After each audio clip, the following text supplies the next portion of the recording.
My husband cheated with my daughter's 18-year-old best friend, and that was just the beginning. For 20 years, I believed I had a strong, loving marriage. My husband, Mark, was a devoted father, or so I thought. But everything shattered the day I discovered his darkest betrayal. It started with small things. My 18-year-old daughter, Emily, became distant, suddenly avoiding her best friend, Sarah. They had been inseparable since childhood, so I knew something was wrong. When I asked, she just said, "I don't want to talk about it." Then one night, I found a forgotten phone on our couch, Sarah's phone. Curiosity got the best of me, and I tapped the screen. That's when I saw it, a string of messages between her and my husband. "I miss you already. Can't wait for our next time together. I'll sneak out after Emily goes to bed. Same place?" I felt like I couldn't breathe. My husband, her father figure, had been secretly seeing my daughter's best friend. Unraveling the truth, I started putting the pieces together. The extra gym sessions, the sudden work meetings, the expensive gifts he claimed were for clients. It had all been lies. Desperate for the truth, I checked our home's security footage. My hands trembled as I watched him sneak Sarah into our house when Emily wasn't home. I felt sick. I knew I had to be smart. Instead of confronting him right away, I started collecting evidence. I took screenshots of his texts, copied bank statements showing expensive dinners and hotel stays, and even checked his location history on his phone. When I finally confronted him, Mark denied everything at first. But when I showed him the evidence, his face turned pale. "It just happened," he muttered. "I didn't mean for this to go so far." But the worst part? He wasn't even sorry. The ultimate betrayal. Emily found out everything the same night. She collapsed in tears, screaming at her father. "You were supposed to protect me, not destroy my trust." Sarah? She ran.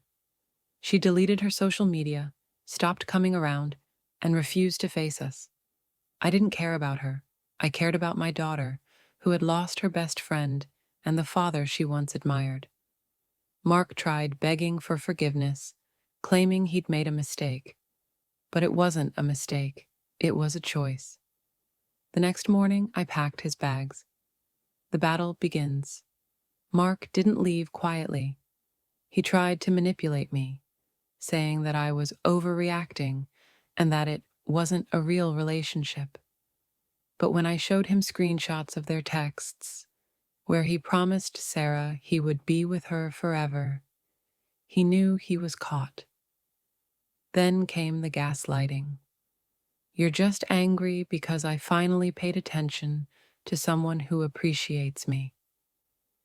You've been a terrible wife for years. You pushed me into this."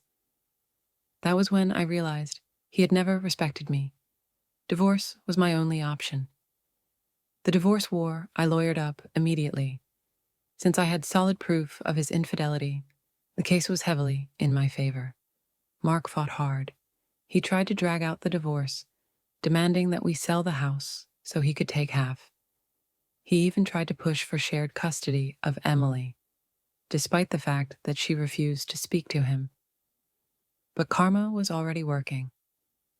Emily submitted a letter to the judge, detailing the betrayal and how she wanted nothing to do with him. My lawyer presented the security footage and text messages proving his affair. The judge ruled swiftly. I got full custody of Emily. I kept the house. He was forced to pay child support. And Mark? He lost everything. Karma comes full circle. After the divorce, Mark tried to reach out multiple times, but Emily blocked him. His own family disowned him in shame. Sarah? She moved away, embarrassed by the scandal. But then karma hit even harder. A few months after the divorce was finalized, I got a call from an unknown number. It was Sarah's mother. "I just found out what happened between my daughter and your husband," she said, her voice shaking. "I am so sorry. We had no idea." Apparently, Sarah had dropped out of college, and Mark had ghosted her completely after losing everything in the divorce. The young girl he had risked his entire family for? He abandoned her the moment things got difficult. I almost felt sorry for her. Almost. But then I remembered my daughter's tears and how our family had been torn apart. Moving forward, Emily and I rebuilt our lives together. She started therapy, and so did I. We focused on healing, on moving past the betrayal, and on making sure that Mark's mistakes didn't define our future. One day, I received an email from Mark.